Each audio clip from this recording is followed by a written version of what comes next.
Hello student, good morning. हम discuss कर रहे थे रिक्शा और रिक्शा में भी हमने ऑलरेडी रिक्शा को कंप्लीट डिस्कस कर लिया है। आज हम डिस्कस करेंगे रिक्शा की पूरी कंप्लीट लाइफ साइकिल। ठीक है, तो जो पिछली क्लास में आपने देखा था किस तरह से सिंगल स्पोरोफिटिक प्लांट से डेवलप हो गया था गैमेटोफिटिक प्लांट। अगर आपको हम रिकलेक्ट करें तो यहाँ पर देखिए हुआ था सिंगल स्पोर से जम्प ट्यूब में अधिक मात्रा में क्लोरोफिल और फूड मटेरियल। उसके बाद में एक ट्रांसफर डिवीज़न हुआ था। ट्रांसफर डिवीज़न से सेल से एपिकल उसमें फिर 4 सेल बनी थी और 4 सेल से फिर 8 सेल में ऊपर की 4 सेल और नीचे की 8 सेल, ऊपर की 4 और 8 सेल तो टियर में बन गई थी एपिकल सेल। और नीचे के जो कि ऊपर के एपिकल पोर्शन ने रिक्शा का जो गैमेटोफिटिक थैलस के स्ट्रक्चर बनाई थी और नीचे की टियर की सेल्स थी उन्होंने राइजोइड्स और थैलस का दूसरा पार्ट डेवलप किया था। तो ये था कि पिछली क्लास में हमने जो बताया था कि किस तरह से सिंगल स्पोर से रिक्शा के जो कि स्पोरोफाइट था स्पोर्स से सिंगल स्पोर से गैमेटोफिटिक फेज रिक्शा का न्यू थैलस का निर्माण कैसे हुआ था वो हमने पिछली क्लास में डिस्कस किया था। आज जो हम डिस्कस करेंगे इस क्लास में हम जो करेंगे वो करेंगे complete life cycle of Riccia. तो complete life cycle of Riccia को आपको याद होगा कि हमने पहले भी काफ़ी जो बताया कभी भी है कि लाइफ साइकिल को डिस्कस करने के लिए हम 2 तरह से लाइफ साइकिल डिस्कस कर सकते हैं। किसी भी प्लान की लाइफ साइकिल को डायग्राम के द्वारा और आउटलाइन डायग्राम के द्वारा। तो अगर हम बात करें आउटलाइन डायग्राम के द्वारा हम रिक्शा की कैसे लाइफ साइकिल डिस्कस कर सकते हैं, तो स्क्रीन पे आपको यहाँ पर ये आउटलाइन डायग्राम दिख रहा है लाइफ साइकिल रिक्शा का। कि अगर एग्ज़ाम में केवल पूछ लिया जाता है आपसे कि केवल आउटलाइन डायग्राम के द्वारा रिक्शा की लाइफ साइकिल समझाइए, तो हमको वहाँ पर डायग्राम नहीं बनाना है, हमको केवल आउटलाइन के द्वारा लिखकर ही हमको पूरी लाइफ साइकिल समझानी है। तो आपको पता है कि रिक्शा में जो है 2 तरह का ही रिप्रोडक्शन पाया जाता है, vegetative reproduction and sexual reproduction. और तो यहाँ पर वेजिटेटिव रिप्रोडक्शन आपको बताया था कितने प्रकार का होता है, बाय ट्यूबर बाय फ्रेगमेंटेशन जो तरह का उसमें, तो इस तरह से कर दिया। अब रिक्शा में 2 जो सेक्सुअल रिप्रोडक्शन के लिए गैमेटोफिटिक फेज होती है और स्पोरोफिटिक फेज होते हैं। गैमेटोफिटिक फेज में जो है मेन जो प्लांट दिखता है रिक्शा में, जो डोमिनेंट फेज है रिक्शा में वो गैमेटोफिटिक फेज ही होती है। और जो स्पोरोफिटिक फेज है वो गैमेटोफिटिक फेज के ऊपर डिपेंड रहता है, उसके ऊपर ही ग्रो करता है। तो यहाँ पर अगर हम रिक्शा के देखें आउटलाइन डायग्राम आपको दिख रहा है कि जो गैमेटोफिटिक फेज है आपको अगर मोनोसियस प्लांट है तो उसी में एंथ्रीडियम का निर्माण होगा, उसी में आर्चिगोनियम का निर्माण होगा। उसमें एंथ्रीडियम में एंथ्रोजोइड्स बनेंगे, आर्चिगोनियम में एग और फर्टिलाइजेशन के बाद जाइगोट से स्पोरोफिटिक प्लांट।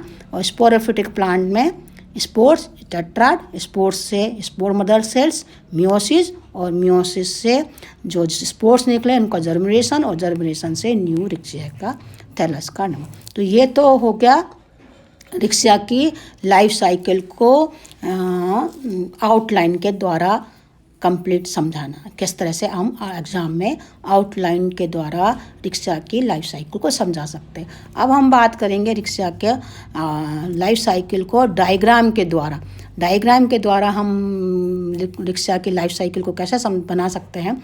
तो उसमें हमने अभी तक जितना भी आपको पूरा समझाया एक डायग्राम, वो पूरा डायग्राम इसमें आ जाएंगे शुरू से लेके आखिरी तक थैलस से। तो कैसा थैलस होता है, पहले तो हम उसको थैलस का डायग्राम बनाएंगे, डाइकोटोमिकली ब्रांच्ड हैं, लोब्ड हैं, किस तरह से हैं वो स्ट्रक्चर बताएंगे। फिर उसमें किस तरह से एम्बेडेड हैं स्पोरोफाइट हैं, उसके अंदर एम्बेडेड रहते हैं थैलस का।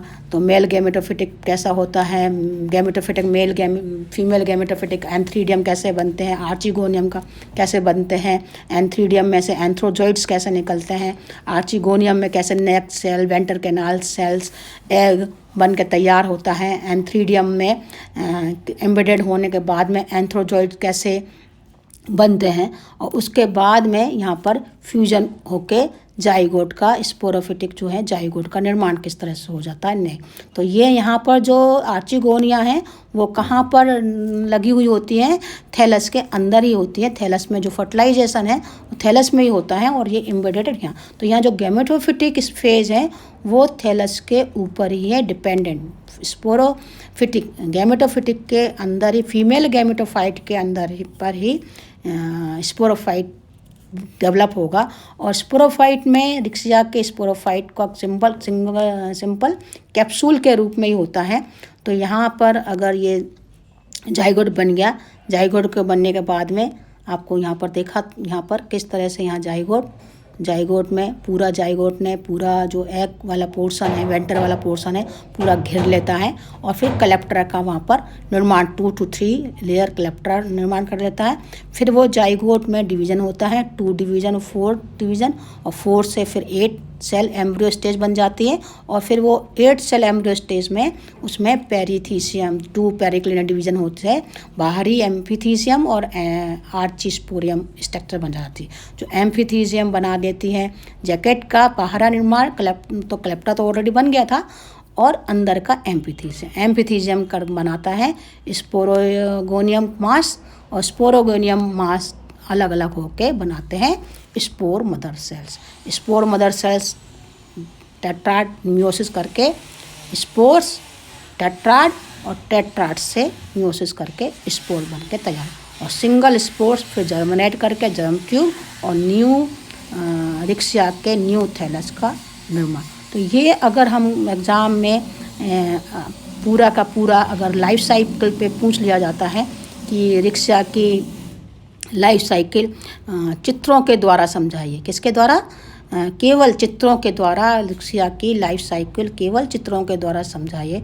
तो हाँ, यहाँ पर हमको केवल पूरी की पूरी लाइफ साइकिल थैलस से लेके antheridium development, archegonium, antherozoids, egg, fertilisation, zygote का निर्माण, जाइगोट से एम्ब्रियो डेवलपमेंट, स्पोरोफाइट का डेवलपमेंट, स्पोरोफाइट से स्पोर्स का बनना, स्पोर से स्पोर मदर से टेट्राड बनना, और टेट्राड से फिर जर्म ट्यूब से फिर नया गैमेटो, किस तरह से गैमेटोफिटिक प्लांट से गैमेटोफिटिक में मेल गैमेटो डेवलप हुआ antheridium, female gametophytic archegonium, male gamete से एंथ्रोथाइम, आर्चिगोनियम से एग, दोनों का फ्यूजन जाइगोट, जाइगोट मतलब स्पोरोफिटिक, स्पोरोफिटिक से पूरा स्पोर, और स्पोरोफिटिक से फिर से स्पोरोफिटिक से स्पोर, स्पोर से फिर गैमेटोफिटिक प्लांट।